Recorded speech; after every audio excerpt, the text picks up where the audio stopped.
Mi nombre es Lucía Álvarez. Tengo 28 años y hace 15, mis propios padres me echaron de casa cuando solo tenía 13. La semana pasada aparecieron en la lectura del testamento de mi tío Mateo, el hombre que me crió durante los últimos 15 años, con sonrisas seguras y un abogado privado, absolutamente convencidos de que saldrían de allí con millones. Pero cuando la abogada, Isabel Romero, abrió aquel sobresellado y comenzó a leer, esas sonrisas se desvanecieron. Y cuando llegó a la séptima cláusula, mi madre, la mujer que una vez declaró que yo ya no era su hija, se puso en pie de un salto, con el rostro blanco como el papel, la boca abierta de incredulidad. Antes de contaros lo que pasó después, si disfrutáis de las historias sobre justicia y límites familiares, dedicad un segundo a darle a me gusta y a suscribiros, pero solo si conectáis de verdad con esta historia. ¿Desde dónde me estáis viendo ahora mismo? ¿Y qué hora es allí? Dejad un comentario y contádmelo.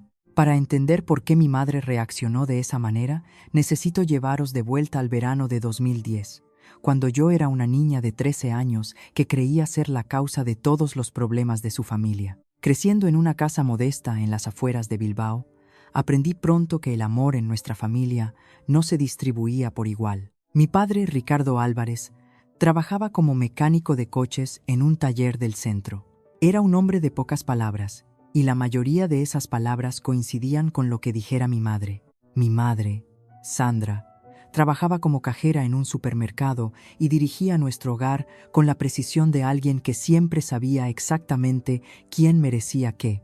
Mi hermana Sofía era 2 años mayor que yo. Tenía el pelo rubio dorado de mamá, sus ojos azules brillantes, su risa fácil. Todo el mundo lo decía. Sofía es igual que tú a su edad, Sandra. Y mamá sonreía radiante. Yo me parecía a nuestra difunta abuela, la madre de papá. Pelo castaño, ojos marrones, carácter tranquilo. Mamá nunca dijo que fuera algo malo. Simplemente, nunca decía mucho sobre mí en absoluto. Las diferencias se manifestaban en todas partes. Para el 15º cumpleaños de Sofía, mamá organizó una fiesta con 15 invitados, una tarta de 3 pisos de la pastelería de la Gran Vía y el alquiler de un karaoke. Para mi 13º cumpleaños, 3 meses después, éramos los 4 alrededor de la mesa de la cocina con una tarta rebajada del supermercado donde trabajaba mamá. En el glaseado ponía feliz cumpleaños sin nombre, un resto genérico del pedido cancelado de otra persona. No me di cuenta de lo que estaba pasando hasta los 12 años. Fue entonces cuando descubrí que Sofía tenía una cuenta de ahorros para la universidad que le habían abierto cuando tenía 5 años. 8 años de depósitos, miles de euros. Le pregunté a mamá por qué yo no tenía una. Me miró como si la pregunta la sorprendiera. Sofía necesita dinero para la universidad, dijo. Tú ya te las apañarás. Eres buena adaptándote. Esa fue la primera vez que entendí mi lugar en esta familia. Yo era la hija de repuesto, mantenida cerca, pero nunca realmente deseada. El verano de 2010 lo cambió todo. En abril de ese año, solicité plaza en el Campamento de Verano de Ciencia y Tecnología de Euskadi, en la Universidad del País Vasco. Era un programa residencial de 6 semanas para estudiantes que mostraban una promesa excepcional en ciencias y matemáticas. La beca lo cubría todo: matrícula, alojamiento, manutención y materiales. Valor total, 4.200 euros. No le dije a nadie que lo había solicitado. Había aprendido a no hacerme ilusiones en voz alta en esa casa. El 15 de mayo llegó la carta de aceptación. De más de 2.000 solicitantes de todo el País Vasco, 50 estudiantes habían sido seleccionados. Yo era una de ellos. Durante una tarde exacta sentí que importaba. Entonces, Sofía se enteró de un campamento de artes escénicas en Cataluña que su profesor de teatro había mencionado. 3 semanas, sin beca. Precio, 3.800 euros. Esa noche, en la cena, mamá anunció la solución que había elaborado en su cabeza. Lucía, rechazarás esa cosa de ciencias. No podemos permitirnos enviaros a las 2 a programas de verano, y el campamento de Sofía le ayudará en sus solicitudes para la universidad. Lo dijo como si estuviera discutiendo la planificación de las comidas, no aplastando los sueños de alguien. Me quedé mirando mi plato. Las palabras salieron antes de que pudiera detenerlas. No. Toda la mesa se quedó en silencio. Incluso el frigorífico pareció dejar de zumbar. ¿Perdona? La voz de mamá bajó a ese registro peligroso que le había oído usar con los clientes de la tienda que intentaban usar cupones caducados. «Esta beca no es tu dinero para redirigirlo», dije, con la voz temblorosa pero clara. «Me la he ganado. Es mía». Mamá me miró como si me hubiera transformado en una extraña ante sus propios ojos. «Si no puedes sacrificarte por esta familia», dijo lentamente, «entonces no eres parte de esta familia». A los 13 años pensé que solo estaba enfadada. No me di cuenta de que lo decía literalmente. 3 días después de esa cena, volví a casa de la biblioteca pública y encontré mis pertenencias empaquetadas en 2 bolsas de basura negras en el porche delantero. Mi madre estaba en la puerta, con los brazos cruzados. Ya no parecía enfadada, parecía resuelta, como alguien que acaba de terminar una tarea desagradable. «He llamado a Mateo», dijo. «Vendrá a recogerte. A partir de ahora, eres su problema». Me quedé allí, en el porche en el que había conocido toda mi vida, tratando de procesar lo que estaba sucediendo. Detrás de mamá, pude ver a papá en el pasillo. No me miró, no dijo nada. Miré hacia la ventana del segundo piso. Sofía observaba desde detrás de la cortina. Cuando nuestras miradas se encontraron, se retiró a las sombras de su habitación. No bajó. Esperé en ese porche desde las 6 de la tarde hasta las 10 de la noche, 4 horas. Mi madre volvió a entrar después de los primeros 5 minutos. La luz del porche nunca se encendió. El tío Mateo vivía en Madrid, a 3 horas de distancia. Condujo toda la noche para llegar hasta mí. Cuando su Seat gris entró en el camino de entrada, yo todavía estaba sentada en esas bolsas de basura, con las rodillas pegadas al pecho. Salió sin decir nada al principio. Simplemente se acercó, me miró y me envolvió en un abrazo tan fuerte que no podía respirar. «A partir de ahora», dijo en voz baja, «tienes un hogar». Esa noche, mientras conducíamos hacia el norte, a través de la oscuridad hacia Madrid, no sabía que mi madre había firmado un documento antes de que el tío Mateo se fuera. No sabía lo que significaba. Solo era una niña asustada mirando por la ventana, preguntándome qué había hecho mal. Pasarían 15 años para que ese documento resurgiera. Y cuando lo hizo, lo cambiaría todo. La casa del tío Mateo en el barrio de Salamanca de Madrid no era grande, pero se sentía enorme en comparación con el espacio reducido que había ocupado en la casa de mi familia. Por primera vez en mi vida, tenía una habitación que era completamente mía. Más importante aún, tenía a alguien que creía en mí. El tío Mateo había construido Inversiones Inmobiliarias Álvarez desde cero, una empresa de bienes raíces comerciales que había comenzado con un único y pequeño edificio de oficinas que había comprado después de trabajar turnos dobles durante 6 años. Para 2010 poseía 8 propiedades en toda el área metropolitana de Madrid. Nunca se casó, nunca tuvo hijos. Cuando llegué a su puerta con nada más que 2 bolsas de basura, no solo me acogió, invirtió en mí. Durante los siguientes 4 años, me volqué en los estudios. Me gradué del Instituto Ramiro de Maeztu en 2014 como la primera de mi promoción, presidenta del Club de Matemáticas con una media de 10.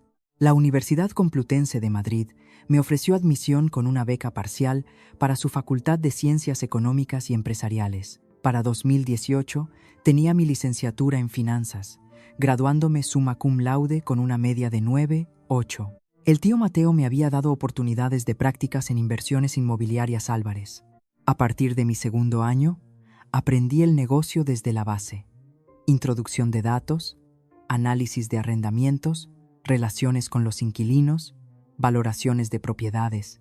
En 2019, después de 18 meses en una de las Big Four de la contabilidad a la que llamaré Sanz y Asociados, obtuve mi certificación de experto contable. Un año después, el tío Mateo me ofreció un puesto como interventora. Para 2021, era directora financiera. En mi 26 grado cumpleaños, gestionaba una cartera de 12 propiedades comerciales con un valor combinado de 23,7 millones de euros. El tío Mateo me envió un correo electrónico ese día. Todavía lo tengo guardado. El asunto decía: para mi hija. El mensaje era simple. No necesitas demostrarle nada a la gente que te abandonó, pero sí necesitas demostrarte a ti misma que eres digna. Lo has conseguido. Feliz cumpleaños, Lucía. En 15 años, mi familia biológica se puso en contacto exactamente 3 veces. La primera fue en 2012. Mi madre llamó al teléfono del tío Mateo, no al mío, para pedir 5.000 euros. Papá había perdido su trabajo en el taller. Los tiempos eran difíciles. Seguramente Mateo podría ayudar a su propio hermano. El tío Mateo se negó. Me contó la llamada después, con la mandíbula apretada. No han preguntado por ti ni una sola vez, dijo. Ni cómo te va en los estudios, ni si estás bien. Solo quieren dinero. El segundo contacto llegó en 2016. Sofía me envió una invitación de boda, sin nota personal, sin un espero que estés bien. Solo la tarjeta impresa formal con mi nombre y la dirección del tío Mateo en Madrid. No asistí, no envié un regalo, no respondí en absoluto. La tercera fue en 2020. Mi madre me envió un correo electrónico, el primer contacto directo que había iniciado desde que me echó. El asunto era saber de ti. El mensaje mencionaba que había visto un artículo en una revista de negocios de Madrid sobre la expansión de inversiones inmobiliarias Álvarez en el mercado de la periferia. Esperaba que me fuera bien y sugería que deberíamos ponernos al día alguna vez. Borré el correo electrónico sin responder. No guardaba rencor. Simplemente había construido una vida que no los incluía y no veía ninguna razón para cambiar eso. En el verano de 2024, el tío Mateo recibió un diagnóstico que lo cambió todo. Insuficiencia cardíaca congestiva, en estado avanzado. Los médicos le dieron de 12 a 18 meses. Duró 8. Durante esos últimos meses, el tío Mateo se reunió con su abogada de sucesiones varias veces. Actualizó su testamento en junio de 2024, 6 meses antes de fallecer. Cuando le pregunté al respecto, solo sonrió. Todo está arreglado, dijo. Tú concéntrate en el negocio. Yo me he encargado del resto. No sabía lo que había escrito. No sabía nada de las cláusulas. Confiaba en él completamente. No tenía idea de lo que se avecinaba. El tío Mateo falleció el 28 de febrero de 2025. Se fue en paz mientras dormía en el Hospital Universitario La Paz, conmigo cogiéndole la mano. Una semana después, el 7 de marzo, estaba en mi oficina en Inversiones Inmobiliarias Álvarez cuando mi teléfono vibró con un número desconocido de Bilbao. Casi no respondo. Lucía. La voz era inmediatamente reconocible. 15 años no habían cambiado la forma particular de mi madre de decir mi nombre, como si estuviera probando algo que no estaba segura de querer tragar. Sandra. Mantuve mi voz neutra. No, mamá, solo su nombre. Una breve pausa. Casi pude oírla recalibrar. Me he enterado de lo de Mateo, dijo. Siento mucho tu pérdida. Estaba pensando que debería ir al funeral, para presentar mis respetos. El funeral fue hace 3 días.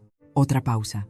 Ah, bueno, también he oído que va a haber una lectura del testamento. La familia tiene derecho a asistir a estas cosas, ya sabes, especialmente cuando se trata del patrimonio de un hermano. Ahí estaba, la verdadera razón de la llamada. ¿Cómo te enteraste de la lectura del testamento? Tengo un abogado, Víctor Núñez. Hizo algunas llamadas. El nombre me trajo un vago recuerdo. El tío Mateo había mencionado a un tal Víctor Núñez una vez, un abogado que había consultado hacía años y con el que decidió no trabajar. Hablé con Isabel Romero, la abogada de sucesiones del tío Mateo, a la mañana siguiente. Confirmó mis sospechas. Sandra había contratado a Víctor Núñez para presentar una reclamación impugnando el testamento. Sus motivos: influencia indebida, alegando que yo había manipulado a un hombre enfermo en sus últimos meses. También exigían asistir a la lectura del testamento como familiares directos del fallecido. Miré la foto del tío Mateo en mi escritorio. En la imagen estaba sonriendo, casi como si hubiera sabido que esto sucedería, casi como si lo hubiera planeado. El despacho de Isabel Romero ocupaba la planta 47 de la Torre de Cristal, uno de los edificios más altos de Madrid. A través de los ventanales del suelo al techo, se podía ver hasta la Sierra de Guadarrama en un día despejado. El 10 de marzo no estaba despejado. La lluvia surcaba el cristal mientras Isabel exponía la situación. Víctor Núñez ha presentado una impugnación formal al testamento en nombre de Ricardo y Sandra Álvarez, dijo, deslizando un documento sobre su escritorio. La demanda alega influencia indebida. Argumentan que aislaste a Mateo de su familia durante su enfermedad y lo presionaste para que cambiara su plan de sucesión. Leí el documento. Mi estómago se contraía con cada párrafo. Exigen el 50% del patrimonio. continuó Isabel. Su teoría legal es que, como único hermano superviviente de Mateo, Ricardo debería tener derecho a heredar según las reglas de la sucesión intestada, o, como mínimo, recibir una parte significativa que refleje los lazos naturales de hermandad. ¿Lazos naturales? Repetí. Ricardo y Mateo no se habían hablado en 8 años antes de que yo viniera a vivir con el tío Mateo. ¿Sabías eso? Isabel asintió. Estoy al tanto. Mateo me contó toda la historia. Pero eso no es lo que me preocupa de esta demanda. Sacó otra página de su carpeta. No necesitan ganar este caso. Si esto va a litigio, el patrimonio podría quedar congelado durante 12 a 18 meses durante la fase de instrucción y el juicio. Mientras tanto, las propiedades necesitan gestión. Los inquilinos necesitan atención. Las facturas deben pagarse. Una batalla legal prolongada podría costar cientos de miles en honorarios legales y potencialmente devaluar toda la cartera. Así que, están apostando a que les pagaré para que se retiren. Esa es la estrategia, asintió Isabel. No es inusual en disputas de herencias. Bajé la vista al escrito de impugnación. En la sección que describía nuestra historia familiar, Sandra había escrito que yo había abandonado a mi familia y explotado la soledad de Mateo. La mujer que me echó a la calle afirmaba que yo la había abandonado. ¿Tienes alguna documentación sobre tus circunstancias en 2010? Preguntó Isabel. ¿Algo que establezca lo que realmente sucedió cuando te fuiste a vivir con Mateo? Pensé en aquella noche en el porche, las bolsas de basura, la espera de 4 horas, la llegada del tío Mateo en la oscuridad. Tenía 13 años, dije. No es que guardara registros precisamente. Mateo sí lo hizo. Isabel ya estaba cogiendo su teléfono. Marcó a su asistente y le pidió un número de archivo específico de los archivos. 20 minutos después, su asistente regresó con una carpeta amarillenta. Isabel la abrió con cuidado, escaneando el contenido. Luego me miró con una expresión que no pude descifrar del todo. Lucía, ¿sabías de esto? Deslizó el documento sobre el escritorio. El encabezado decía: renuncia voluntaria a la patria potestad y transferencia de tutela, con fecha 15 de julio de 2010. El documento establecía que Ricardo Álvarez y Sandra García, en pleno uso de sus facultades mentales, renunciaban voluntariamente a todos los derechos y responsabilidades parentales sobre su hija menor, Lucía Álvarez, y transferían la tutela legal completa a Mateo Álvarez. En la parte inferior había 4 firmas: la de mi madre, la de mi padre, la del tío Mateo y la de un notario público de Vizcaya. Número de expediente 2010 GH 5847. No solo te echaron, dijo Isabel en voz baja, te entregaron legalmente, renunciaron a sus derechos parentales.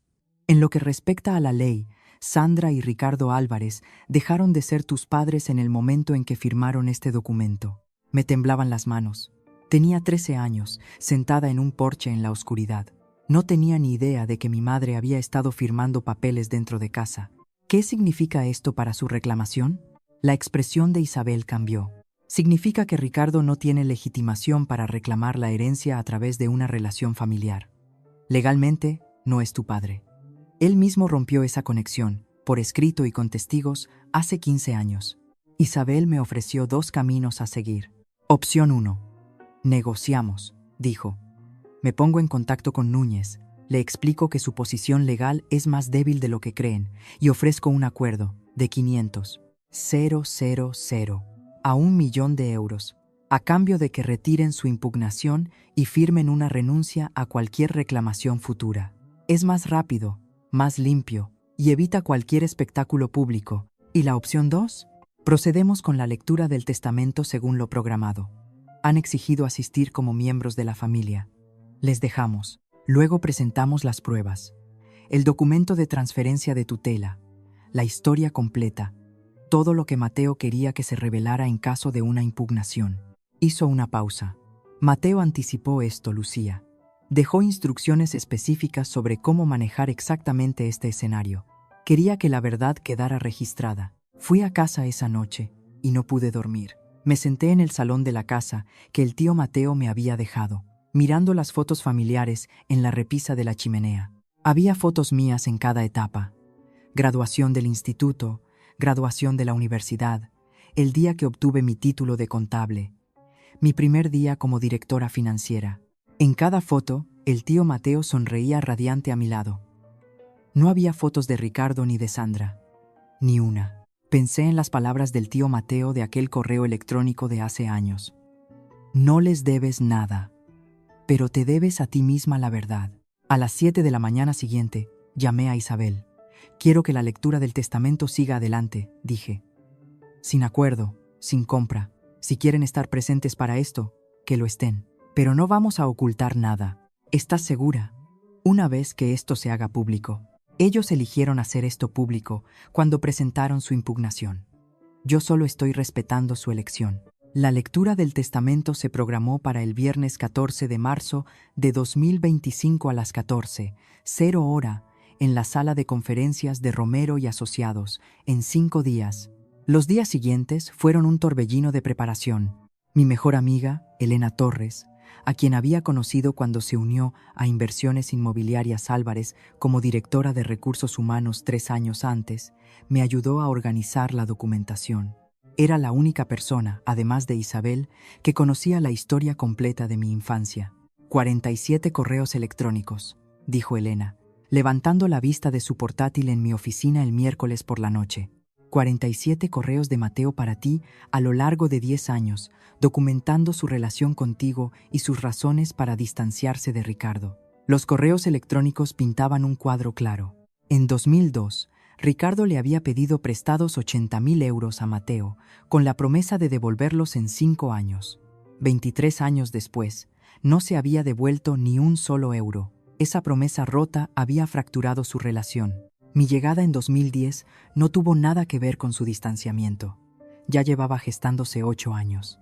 Elena también sacó los informes financieros de mis 3 años como directora financiera. Bajo mi liderazgo, la cartera de Inversiones Inmobiliarias Álvarez había crecido de 17,7 millones de euros a 23,7 millones, un aumento del 34% en valor. Las tasas de ocupación promediaban el 96%. Las puntuaciones de satisfacción de los inquilinos eran las más altas en la historia de la empresa.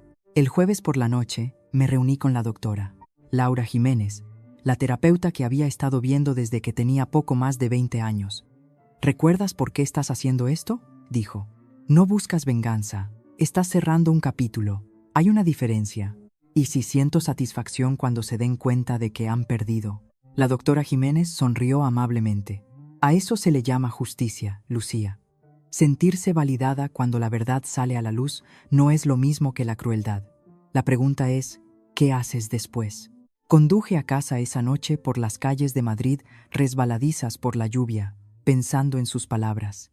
Me miré en el espejo del baño antes de acostarme. Ya no tiene poder sobre ti, le dije a mi reflejo. Solo tú decides tu historia ahora. El viernes se acercaba y yo estaba lista. Vale, dejadme hacer una pausa aquí por un segundo. Si habéis llegado hasta aquí y os preguntáis cómo manejé lo que vino después, dejad un comentario con vuestra predicción.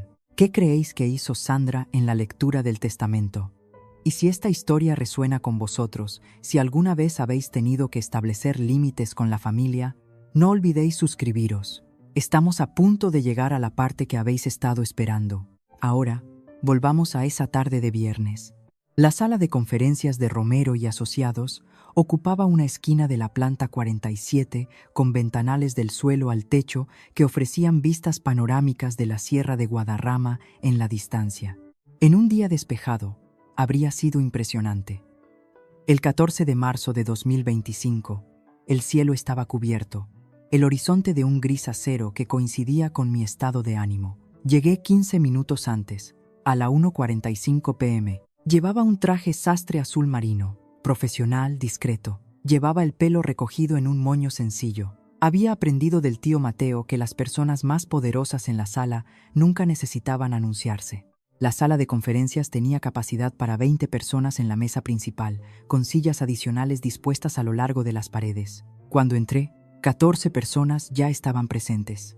Isabel Romero se sentaba a la cabeza de la mesa con 2 asociados junior.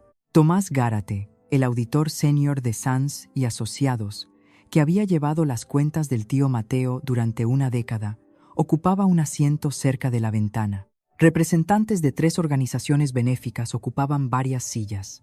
El Hospital Infantil Universitario Niño Jesús, Cáritas Española y la Fundación Oso Pardo. El tío Mateo había sido un donante importante para las 3 durante más de 20 años. 5 altos cargos de inversiones inmobiliarias Álvarez se sentaban juntos cerca de la puerta.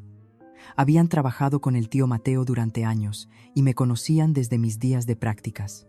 Isabel me miró y me indicó con la cabeza un asiento en el centro de la mesa, justo enfrente de donde ella leería el testamento.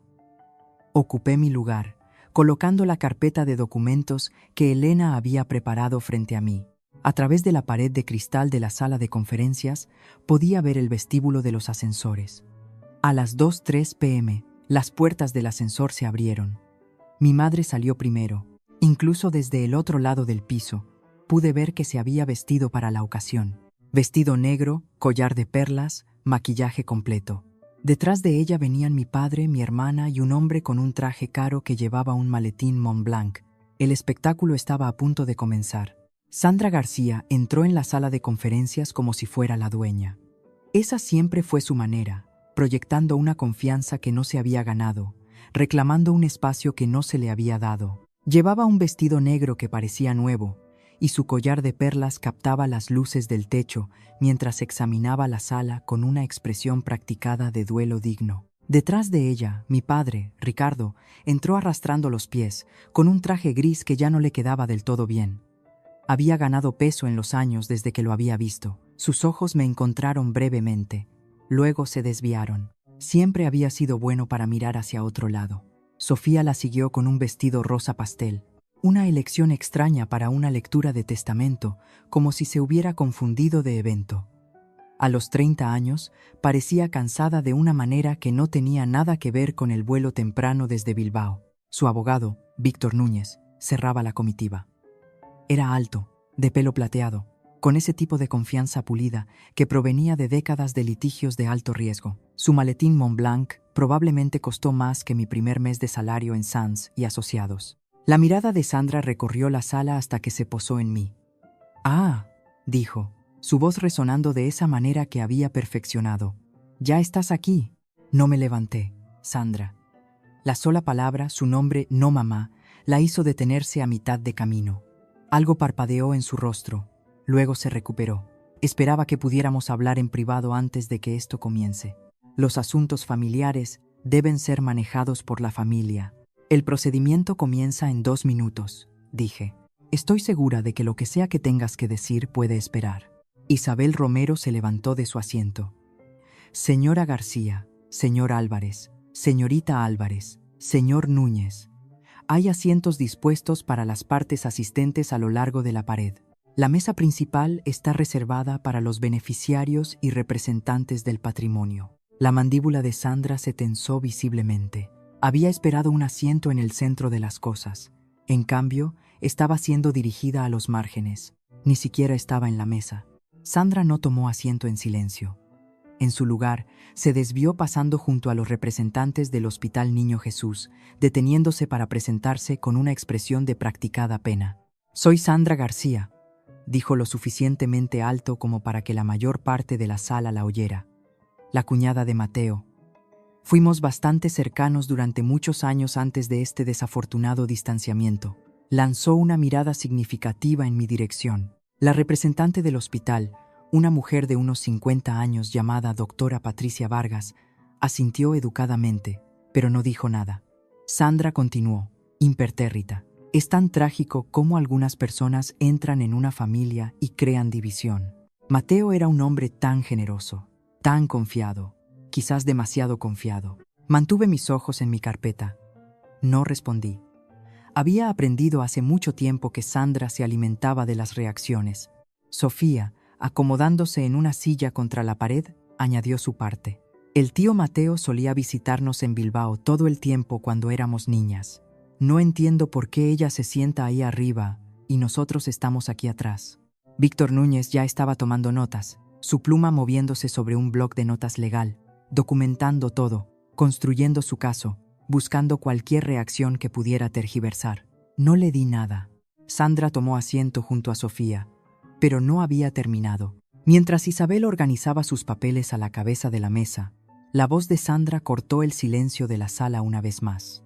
Un niño que ha sido rechazado por sus padres suele tener una razón. Solo desearía que Mateo hubiera visto a través de ella como lo hicimos nosotros. Una madre siempre sabe. Las palabras quedaron suspendidas en el aire. Varias personas en la sala se movieron incómodas. Tomás Gárate, el auditor, miraba a Sandra con abierta incredulidad. La miré de verdad, por primera vez en 15 años. No había cambiado en absoluto.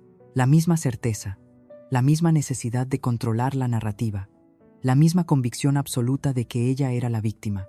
Isabel se aclaró la garganta. Son las 2:10. Comenzaremos. Isabel Romero rompió el sello de un sobre grande con la cuidadosa precisión de alguien que había realizado este ritual cientos de veces.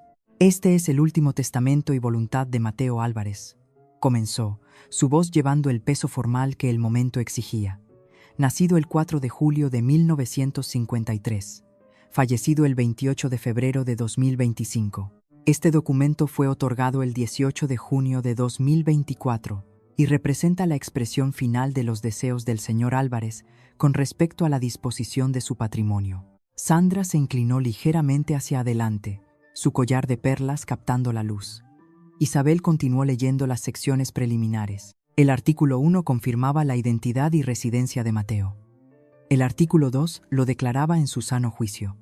Isabel señaló que se había realizado una evaluación psiquiátrica por parte del doctor Esteban Parra el 10 de junio de 2024, 8 días antes de que se firmara el testamento.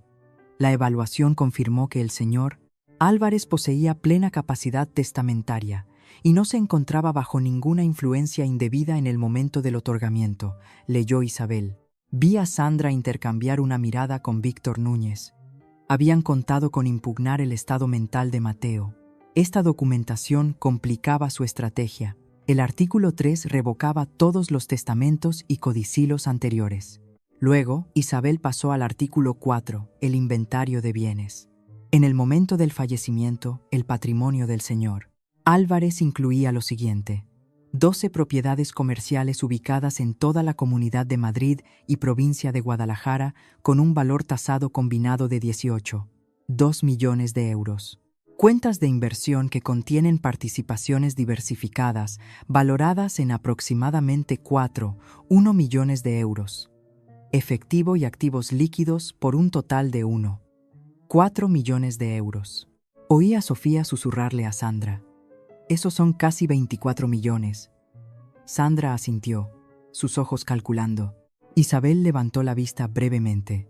El testamento contiene 47 páginas. Procederé ahora al artículo 5, que aborda legados y exclusiones específicas. Pasó la página y se ajustó las gafas de lectura. Artículo 5. Con respecto a Ricardo Álvarez, hermano del difunto. Sandra realmente sonrió. No estaría sonriendo por mucho tiempo. La voz de Isabel era firme mientras leía la primera línea. No hago ninguna disposición en este testamento para mi hermano Ricardo Álvarez por las siguientes razones, que deseo que se lean en voz alta y se incorporen al acta. La sonrisa de Sandra vaciló. Isabel continuó leyendo las palabras de Mateo. Primero, en marzo de 2002, Ricardo me pidió prestados 80.000 euros, con la promesa por escrito de devolver la cantidad total en 5 años. Han pasado 23 años. No se ha devuelto ni un euro. He conservado el pagaré original como documentación. El rostro de Ricardo se puso pálido.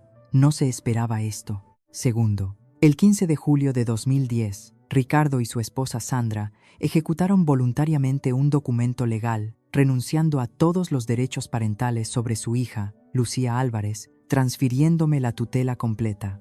Este documento fue debidamente presenciado y notariado. Sandra se puso en pie de un salto. ¿Qué tiene que ver eso con nada? Isabel hizo una pausa, miró a Sandra por encima de sus gafas y continuó leyendo sin reconocer el exabrupto. La importancia de este documento es la siguiente. Al terminar legalmente su relación parental con Lucía, Ricardo y Sandra cortaron cualquier reclamación que pudieran haber tenido para heredar de mí a través de ella. Lucía es mi heredera legal. Ricardo no es su padre legal.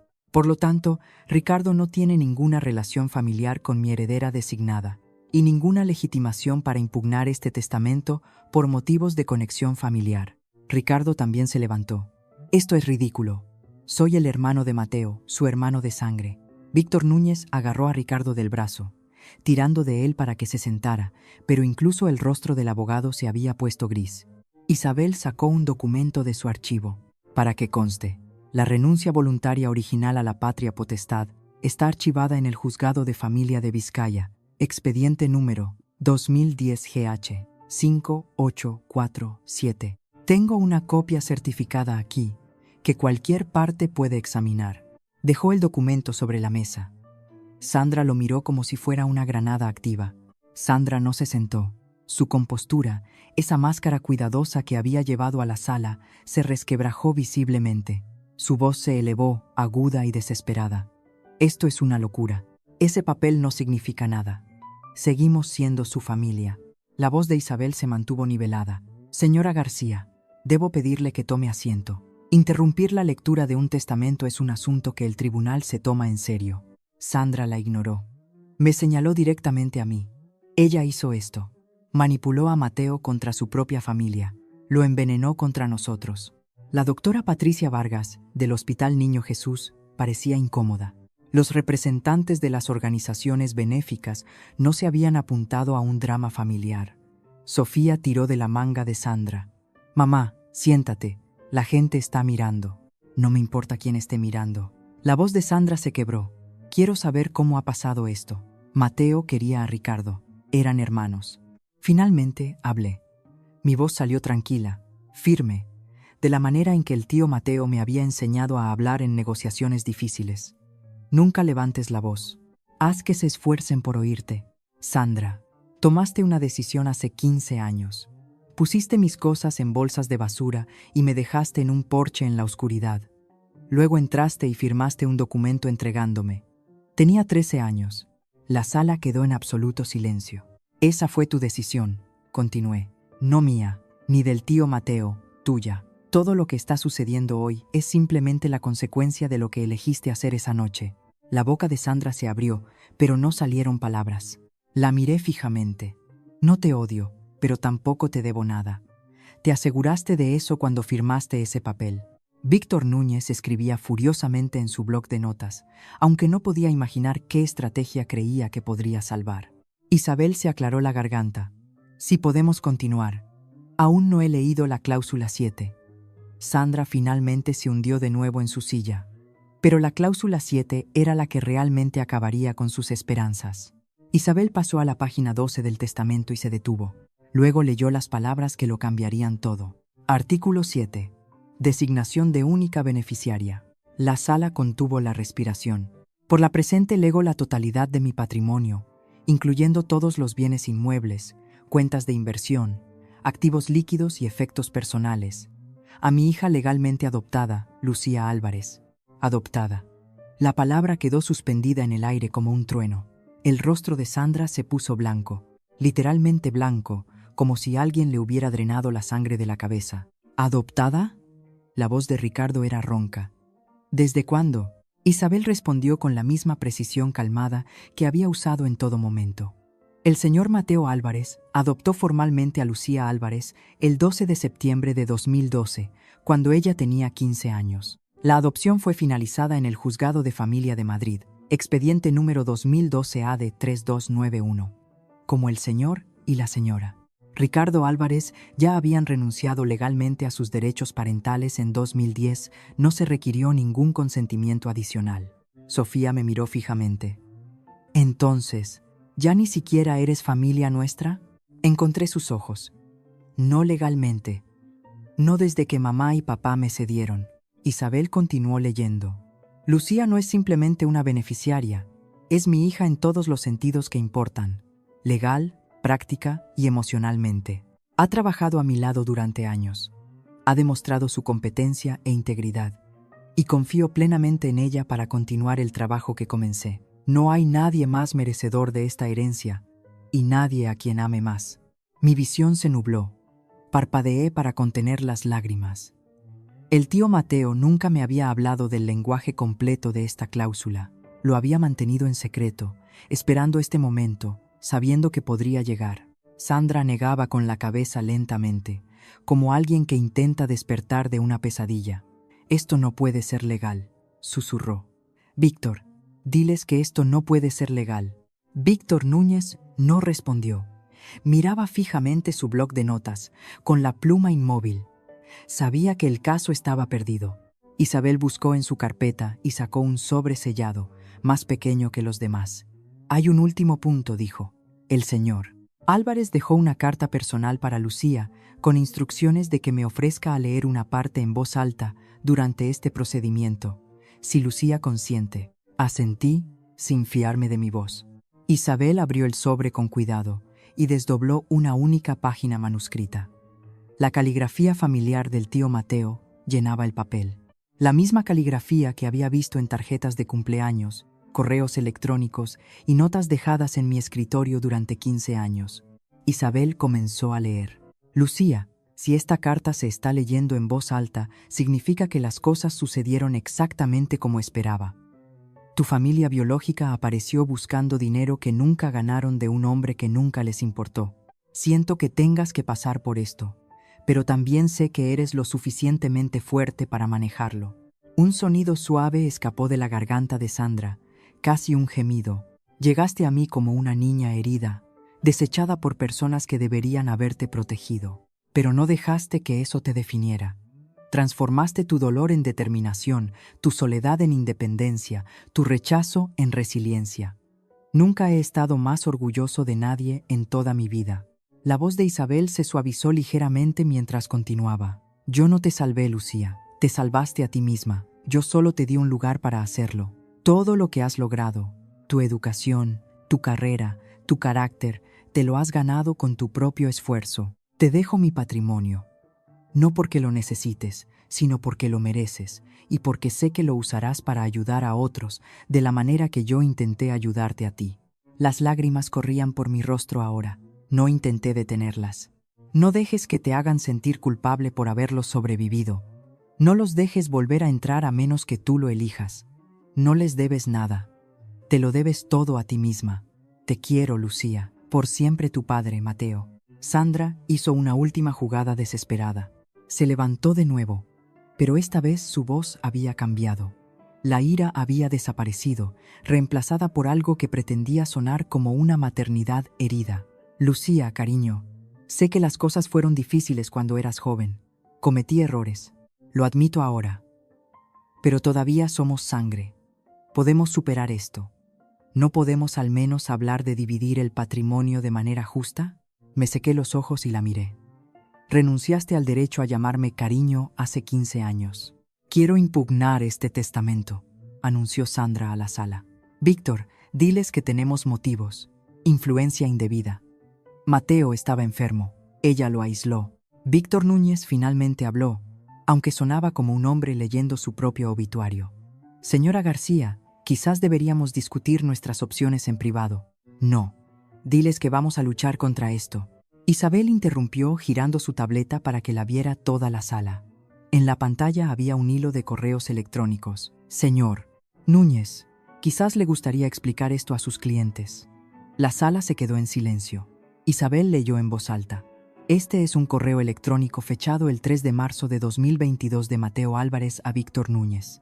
El asunto es terminación de servicios. En el correo, el señor Álvarez escribe: Víctor, pongo fin a nuestra relación profesional.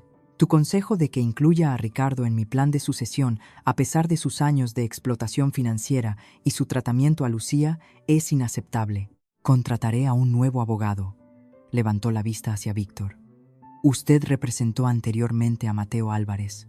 Fue despedido porque abogó por los intereses de Ricardo por encima de los deseos de Mateo.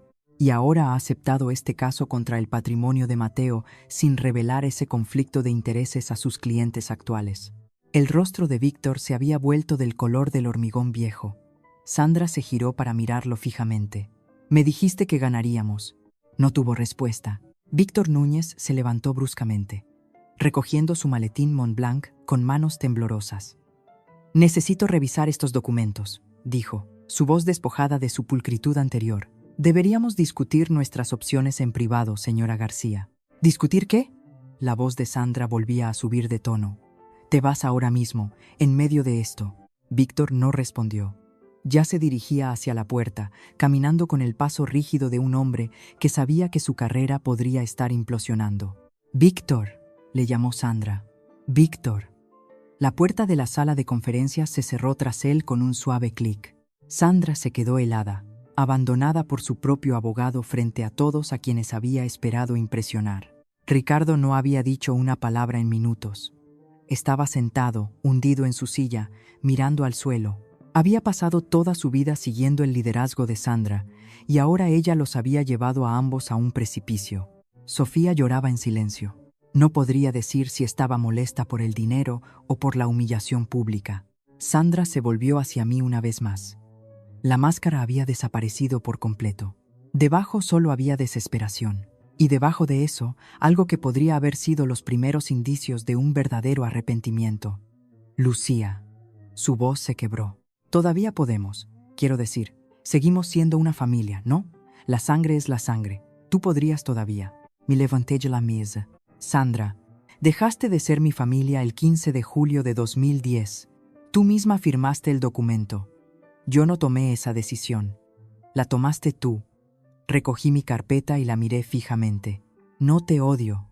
De hecho, siento lástima por ti, pero no tienes ningún derecho sobre mí, ni legal, ni emocional, ni de ninguna manera que importe. Me volví hacia Isabel. ¿Podemos continuar con los artículos restantes? Isabel asintió. Sandra se sentó pesadamente. No volvió a hablar durante el resto de la lectura. Isabel pasó a la siguiente sección, con una calma practicada. Artículo 9. Legados benéficos. Los representantes de las 3 organizaciones benéficas se enderezaron en sus asientos. Dispongo que se hagan los siguientes donativos de mi patrimonio. 500.000 euros al Hospital Infantil Universitario Niño Jesús, para ser utilizados en el establecimiento de un fondo de becas para niños de entornos desfavorecidos. 300. 0 euros a Cáritas Española para la construcción de viviendas asequibles en el área metropolitana de Madrid. 200.000 euros a la Fundación Oso Pardo para programas de preservación de la vida silvestre y educación ambiental. La doctora Patricia Vargas del Hospital Niño Jesús asintió solemnemente. Mateo fue uno de nuestros donantes más constantes durante más de 2 décadas. Este donativo ayudará a cientos de familias. El representante de Cáritas añadió: hemos construido 6 viviendas con las donaciones anteriores de Mateo. Esto financiará al menos 4 más. Isabel continuó: también solicito que mi hija Lucía continúe con los programas de donaciones benéficas que establecí durante mi vida, a su discreción. Confío plenamente en su juicio. Encontré mi voz. Lo haré. Honraré todo lo que el tío Mateo construyó. Se me ocurrió una idea mientras miraba a los 3 representantes de las organizaciones benéficas sentados en esta sala. No estaban aquí porque la ley lo requiriera. Estaban aquí porque el tío Mateo les había pedido que vinieran. Había querido testigos, partes neutrales que pudieran testificar exactamente lo que había sucedido hoy aquí. Si Sandra y Ricardo intentaban seguir adelante con su caso, el tío Mateo había anticipado cada movimiento. Ladra. Vargas me miró y me ofreció una pequeña y amable sonrisa. Mateo hablaba de ti constantemente. En cada reunión de la Junta, en cada evento de donantes, Lucía hizo esto. Lucía logró aquello. Estaba muy orgulloso de ti. Parpadeé para contener nuevas lágrimas. Incluso en la muerte, el tío Mateo me había rodeado de personas que creían en mí. Cuando Isabel terminó de leer los artículos finales del testamento, se volvió hacia mí. Lucía, como única beneficiaria y albacea, ¿te gustaría decir unas palabras? No había planeado hablar, pero 47 pares de ojos me observaban, y me di cuenta de que había cosas que debían decirse, no para el beneficio de Sandra, sino para el mío. Me levanté de mi asiento. La mayoría de ustedes conocieron al tío Mateo mucho más tiempo que yo. Me acogió cuando tenía 13 años y no tenía nada. Me dio un hogar, una educación y, lo más importante, una familia que eligió quererme. Miré alrededor de la sala a los empleados de Inversiones Inmobiliarias Álvarez que me habían visto crecer de becaria a directora financiera a los representantes de las organizaciones benéficas que habían sido testigos de la generosidad del tío Mateo durante décadas. Con esta herencia, tengo la intención de continuar todo lo que Mateo construyó. Las propiedades se gestionarán con la misma integridad que él estableció. Los compromisos benéficos se mantendrán. Y estableceré un nuevo fondo de becas, la beca de Ciencias Álvarez, para niños de situaciones familiares difíciles que necesiten que alguien crea en ellos. Mis ojos encontraron a Sandra, todavía sentada rígida en su silla. En cuanto a mis parientes biológicos, no guardo rencor. He hecho las paces con lo que pasó. Pero la paz no significa fingir que no sucedió, y no significa abrir puertas que he trabajado duro para cerrar. Tomé aliento. Mateo me enseñó que la familia es una elección. Las personas que están ahí para ti cuando todo se desmorona, esas son tu familia. Según esa definición, las personas en esta sala que conocieron a Mateo, que trabajaron con él, que lo respetaron, ustedes son más mi familia que las personas que comparten mi ADN. Me senté de nuevo. La sala permaneció en silencio por un largo momento. Luego Tomás Gárate, el auditor, comenzó a aplaudir. Otros le siguieron. Sandra no se movió. Isabel concluyó formalmente la lectura a las 3:47 p.m.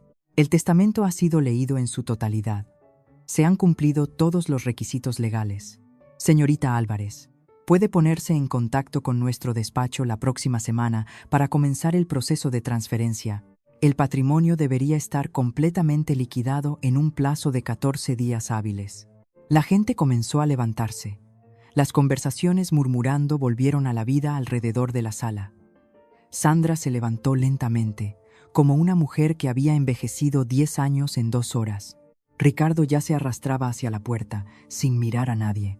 Sofía recogió su bolso y siguió a su padre sin decir una palabra. Sandra se quedó. Se volvió para mirarme una última vez. Su maquillaje se había corrido ligeramente alrededor de sus ojos. La mujer segura de sí misma que había entrado en esta sala esperando millones, ahora parecía disminuida, más pequeña de alguna manera. Abrió la boca como para decir algo. Vi sus labios formar lo que podría haber sido el comienzo de un lo siento. Pero luego cerró la boca, se dio la vuelta y salió. La vi irse. A esta mujer que me había desechado como mercancía dañada, que había firmado papeles para hacerlo legal, que había aparecido 15 años después esperando beneficiarse de su crueldad. Sentí un breve destello de algo. No satisfacción exactamente, ni vindicación. Algo más complicado. El extraño vacío que llega cuando un capítulo finalmente se cierra. Ladra. Vargas del Hospital Niño Jesús se me acercó mientras la sala se despejaba. Mateo hablaba de ti cada vez que nos veíamos, dijo, estrechándome la mano. Me dijo una vez que acogerte fue la mejor decisión que tomó en su vida. Puedo ver por qué. Me entregó una tarjeta de visita. Cuando estés lista para discutir ese fondo de becas, por favor, llámame directamente. Elena apareció a mi lado, apretándome el brazo. «¿Lo hiciste?», dijo en voz baja. Mateo estaría muy orgulloso. Miré la foto del tío Mateo que había traído conmigo. Esperaba que tuviera razón. Necesito tomar un respiro aquí por un segundo.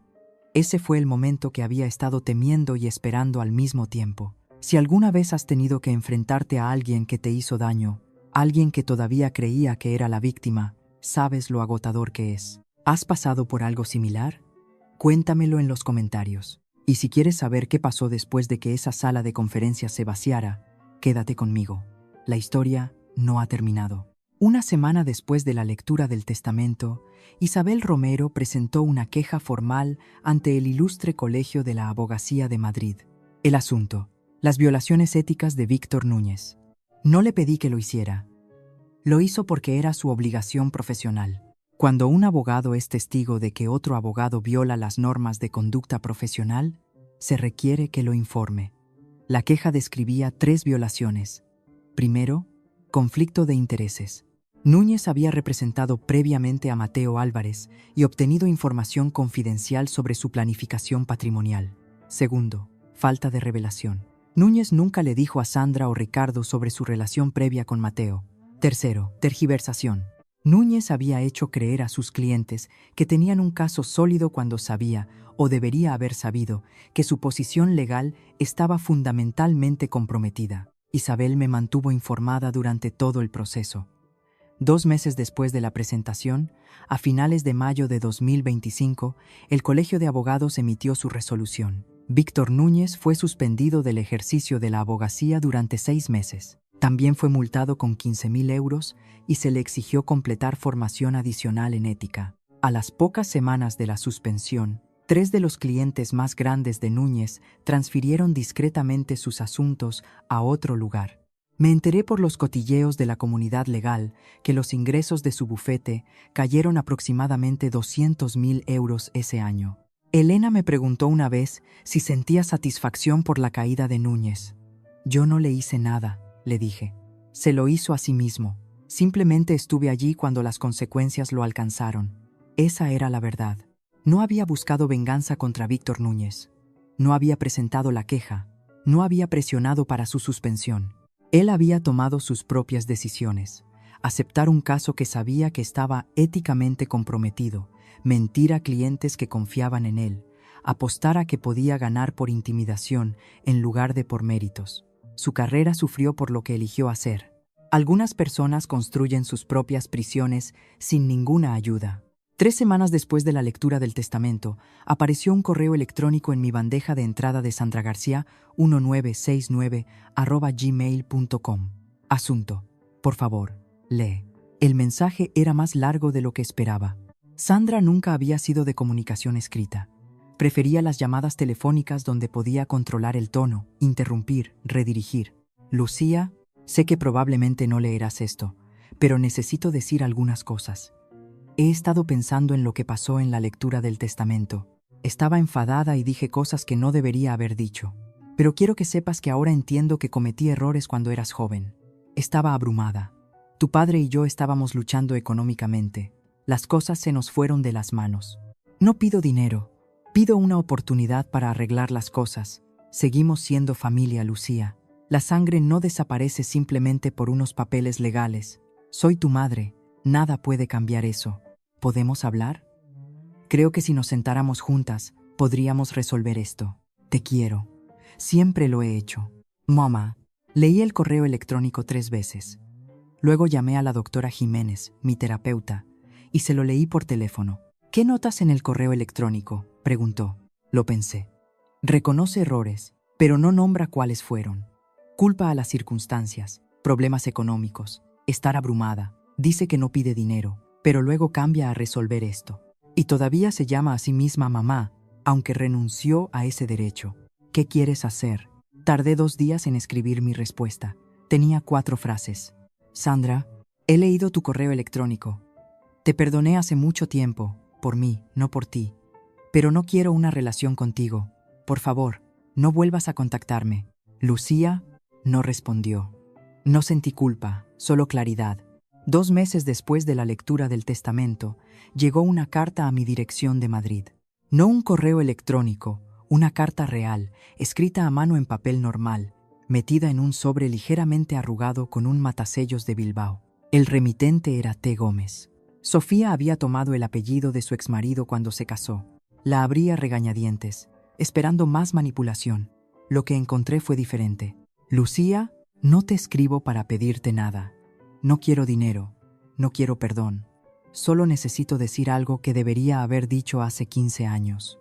La noche en que mamá y papá te echaron, yo estaba mirando desde la ventana de mi habitación. Te vi sentada en el porche con esas bolsas de basura. Observé durante 4 horas. Te vi sola en la oscuridad, esperando, y nunca bajé. Podría haberlo hecho. Tenía 15 años. Podría haberte traído agua, o haberme sentado contigo, o al menos haberte dicho que lo sentía. En cambio, solo miré desde la ventana, como una cobarde. Eso me ha perseguido desde entonces. Cada vez que mamá hablaba de ti, siempre culpándote, siempre haciéndose la víctima, yo pensaba en esa ventana, en lo que no hice. No te pido que me perdones. No te pido una relación. Solo quería que supieras que sé que lo que hice estuvo mal.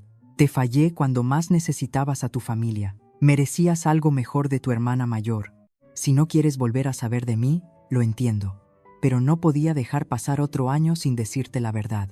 Sofía, leí la carta 4 veces. Era lo más honesto que alguien de mi familia biológica me había dicho jamás. No respondí de inmediato.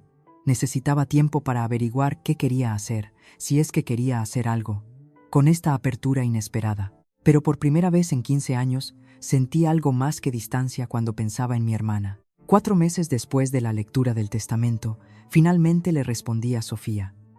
La doctora Jiménez me había ayudado a pensar en lo que realmente quería, no en lo que me sentía obligada a hacer, ni en lo que parecería generoso o indulgente, sino en lo que genuinamente quería para mí. La respuesta me sorprendió. No quería excluir a Sofía por completo. Su carta había sido el primer reconocimiento honesto de lo que sucedió esa noche. Sin excusas, sin desvíos, sin peticiones de dinero, solo responsabilidad. Pero tampoco estaba lista para confiar en ella. 15 años de distancia no desaparecen por una carta. Así que respondí con condiciones. Sofía, he leído tu carta muchas veces. Aprecio que reconocieras lo que pasó sin poner excusas. Eso requirió valor. No estoy lista para una relación completa, pero estoy abierta a un contacto cauteloso bajo estas condiciones. Primero, ningún contacto a través de mamá o papá. He terminado la comunicación con ellos permanentemente y necesito que se respete ese límite. Segundo, ninguna discusión sobre dinero, herencia o cualquier cosa relacionada con el patrimonio del tío Mateo. Nunca. Tercero, me reservo el derecho de terminar cualquier conversación sin explicación. Si guardo silencio, necesito que lo respetes. Si estas condiciones te parecen bien, podemos empezar con una videollamada mensual. 15 minutos, sin presiones. Podemos hablar de nuestras vidas, a nivel superficial al principio. Si eso va bien, podemos construir gradualmente a partir de ahí. Esto no es que yo diga que todo está perdonado y olvidado. Esto es que yo digo que estoy dispuesta a ver si hay algo que valga la pena construir, pero tiene que ser en mis términos. Dime si aceptas estas condiciones. Lucía. Su respuesta llegó 3 días después. Una palabra. Acepto.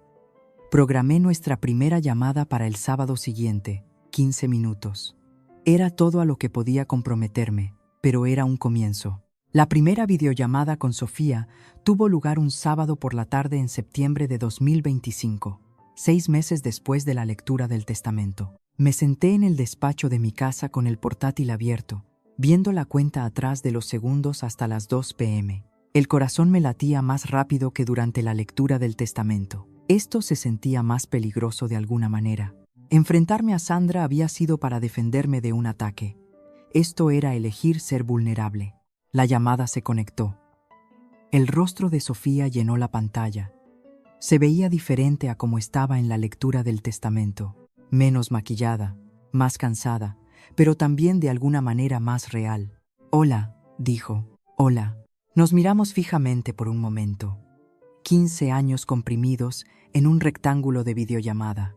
No estaba segura de que fueras a responder de verdad, admitió. Casi no lo hago. Eso rompió algo. Sofía se rió, un sonido nervioso y aliviado, y me encontré casi sonriendo. Lo mantuvimos ligero, como había pedido, superficial. Me contó sobre su trabajo. Estaba formándose para ser técnica de uñas, trabajando para obtener la licencia. Mencionó a sus hijos, Javier de 8 años y Lidia de 6, sin pedirme que fuera su tía. Le hablé del negocio, del tiempo en Madrid, de nada demasiado personal. A los 14 minutos, dije que deberíamos terminar. Lucía, la voz de Sofía me detuvo antes de que pudiera finalizar la llamada. Gracias por darme una oportunidad. Sé que no tenías por qué. Este es el primer paso, dije. Veremos a dónde lleva. El primer paso es más de lo que esperaba. Programamos otra llamada para el mes siguiente. Después de que colgó, me senté en mi despacho durante mucho tiempo, procesando. No sabía si Sofía y yo tendríamos alguna vez una relación real. Quizás nos quedaríamos en este lugar provisional para siempre. Pero por primera vez, era yo quien decidía lo que sucedería después. Ese poder valía más que la herencia. 14 de marzo de 2026.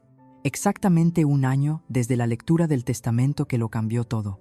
Estaba de pie frente a un modesto edificio comercial en el barrio de Chamberí, la primera propiedad que el tío Mateo compró en 1987, cuando tenía 34 años, un sueño y apenas dinero suficiente para la entrada.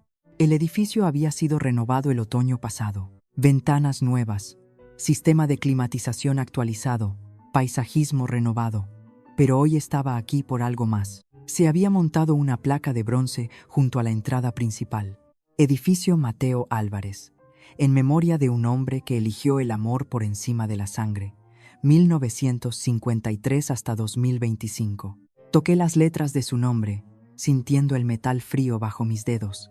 En el año transcurrido desde la lectura del testamento, Inversiones Inmobiliarias Álvarez había crecido un 12%, llevando el valor de la cartera a 26,5 millones de euros. Las tasas de ocupación se mantuvieron por encima del 95%. Nos habíamos expandido a 2 nuevas propiedades y mejorado 3 existentes. Más importante aún, la beca de Ciencias Álvarez había otorgado sus primeras ayudas. 5 estudiantes de situaciones familiares difíciles, cada uno recibiendo financiación completa para programas de verano en ciencias y matemáticas. La doctora Vargas del Hospital Niño Jesús había ayudado a seleccionar a los beneficiarios. Sofía y yo todavía hablábamos una vez al mes. Las conversaciones se habían vuelto ligeramente más fáciles. Habíamos pasado de 15 minutos a 25. Había visto fotos de sus hijos. Ella había visto fotos de mi apartamento. No éramos hermanas en ningún sentido tradicional, pero éramos algo. Sandra y Ricardo habían dejado de intentar contactarme. No sabía cómo eran sus vidas ahora, y descubrí que no necesitaba saberlo. Elena se acercó a mi lado, mirando la placa. ¿Estás bien? Consideré la pregunta. Estoy en paz, dije. Eso es incluso mejor que estar feliz. El tío Mateo me había enseñado que la familia es una elección, y finalmente había aprendido a elegirme a mí misma. El cielo sobre Madrid estaba despejado por primera vez en semanas. Podía ver hasta las montañas. Si miro mi propia historia a través de una lente psicológica, hay un concepto llamado autoestima condicional. La creencia de que solo eres valioso si ciertas personas te aprueban. Pasé los primeros 13 años de mi vida atrapada en esa creencia. La indiferencia de mi madre se sentía como una prueba de que yo no importaba. Lo que realmente me salvó no fue el dinero del tío Mateo. Fue su aceptación incondicional. Me vio por quien era, no por quien debería haber sido. Esto es lo que quiero que os llevéis de esta historia. No necesitáis el permiso de nadie para conocer vuestro valor, y tenéis todo el derecho a establecer límites, incluso con la familia, incluso con los padres, incluso con la sangre. El perdón es algo que haces por ti mismo. La reconciliación es algo que eliges por ti mismo. Son 2 cosas diferentes y nadie puede decidir cuál de las 2 ofreces. Vuestra historia es vuestra para escribirla. Gracias por quedaros conmigo durante toda esta historia. Si ha resonado con vosotros, si alguna vez habéis tenido que encontrar vuestro propio valor después de que alguien intentara quitároslo, espero que sepáis que no estáis solos. Si os gustaría escuchar más historias como esta, suscribíos y dadle a la campana de notificaciones. Y consultad la descripción para encontrar enlaces a historias similares sobre límites, familia y encontrar vuestro propio camino. Hasta la próxima. Cuidaos.